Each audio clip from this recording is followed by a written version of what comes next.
नमस्कार दोस्तों, मैं हूं अनूप श्रीवास्तव और आप देख रहे हैं यूपी न्यूज़। दोस्तों, आज बीजेपी की एनडीए सरकार पर दो तरफा हमला हुआ। पहला हमला राहुल गांधी की तरफ से हुआ जब उन्होंने रामलीला मैदान में प्रधानमंत्री मोदी के ऊपर जमकर हमले किए, खासकर जीएसटी, महंगाई और बेरोजगारी को लेके।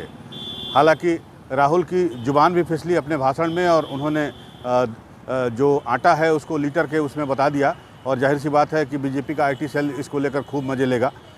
तो खैर वो तो दूसरी बात है, लेकिन साथ ही साथ एक डेवलपमेंट और पटना में भी हुआ, और पटना में आज जेडीयू यानी जनता दल यूनाइटेड के राष्ट्रीय कार्यकारिणी की बैठक संपन्न हो गई।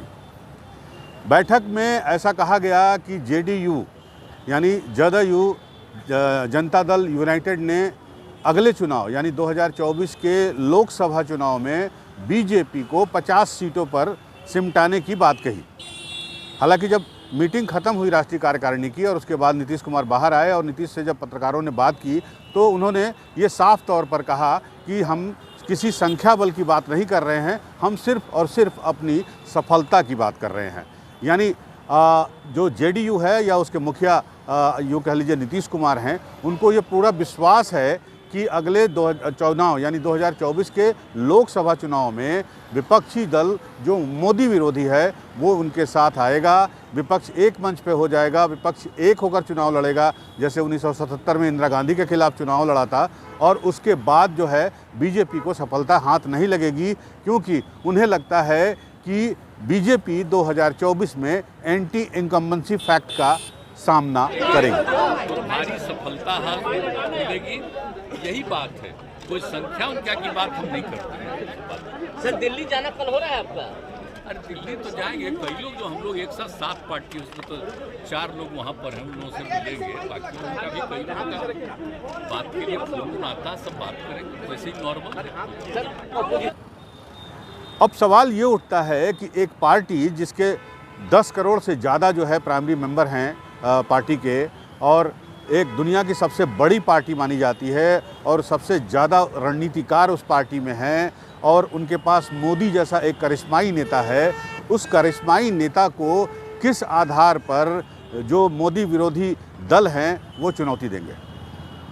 बहुत ही दिलचस्प सवाल है, और जाहिर सी बात है ये सवाल जो है सबके दिमाग में गूंज भी रहा है। अगर हम एंटी इनकम्बेंसी की बात करें तो अगर जो लोग इससे प्रभावित हैं, अगर आज की तारीख में कोई प्रभावित है, तो उसके सामने सबसे बड़ी दुविधा यही है कि आखिर फिर मोदी का विकल्प क्या है। तो जाहिर सी बात है इस दुविधा को दूर करने के लिए नीतीश की कोशिशें जो है वो शुरू हो गई हैं, और उनकी पूरी कोशिश है या उनकी पार्टी की ये पूरी कोशिश है कि नीतीश को मोदी के विकल्प के तौर पर लोकसभा के चुनाव में, जो कि 2024 में होने वाले हैं, उसमें खड़ा कर दिया जाए। जाहिर सी बात है जब जनता के पास विकल्प होगा तो हो सकता है कि जो विपक्ष की आकांक्षाएं हैं वो पूरी हो जाएं, या सो कॉल्ड एंटी इनकम्बेंसी है वो लागू हो जाए। बहरहाल ये दूर की कौड़ी है, और अभी लोकसभा के चुनाव में जो है वो 16-17 महीने की देरी है, लेकिन ये है कि विपक्ष ने अपनी बिसात बिछानी शुरू कर दी है।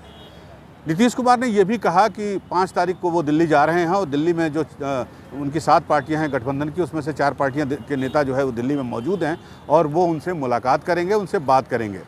सोनिया गांधी दिल्ली में नहीं है, वो इस वक्त संभवतः इटली में है, जहां उनकी माताजी का देहांत हो गया है और वो वहां पर गई हुई हैं, तो इसलिए सोनिया गांधी से उनकी मुलाकात नहीं हो पाएगी। लेकिन बाकी विपक्षी नेताओं से बातचीत होगी, सलाह मशवरा होगा, रणनीति बनेगी, और उसके बाद जो है आगे जो है काम किया जाएगा। तो हमारी बहुत बहुत शुभकामनाएं नीतीश जी को और उनकी पार्टी के नेताओं को और तमाम विपक्षी दल के नेताओं को, कि देखते हैं कि आखिर वो किस तरह से मोदी का जो मैजिक है उसका मुकाबला करेंगे, उसकी काट ढूंढेंगे, और आने वाला वक्त बताएगा कि एंटी इनकम्बेंसी फैक्ट का मोदी के मैजिक पर कितना असर पड़ेगा और कितने कामयाब होंगे नीतीश अपनी रणनीति में, और क्या उनकी कही बात ये सच होगी कि बीजेपी को या एनडीए को 2024 के आम चुनाव में सिर्फ और सिर्फ 50 सीटों पर सिमट दिया जाएगा। सब कुछ वक्त के गर्भ में है, हमें इंतज़ार करना होगा वक्त का, और देखना होगा कि विपक्ष अपनी चालें किस तरह से चलता है। विपक्षी एकता जो है, या नीतीश कुमार जो है वो जो काफ़ी अनुभवी नेता हैं, वो अपनी चालें किस तरह से चलते हैं और किस तरह से मोदी से निपटने की रणनीति बनाते हैं, ये देखना वाकई दिलचस्प होगा। आज बस इतना ही। आप देखते रहिए यूपी न्यूज़, इसे लाइक करिए, सब्सक्राइब करिए। धन्यवाद।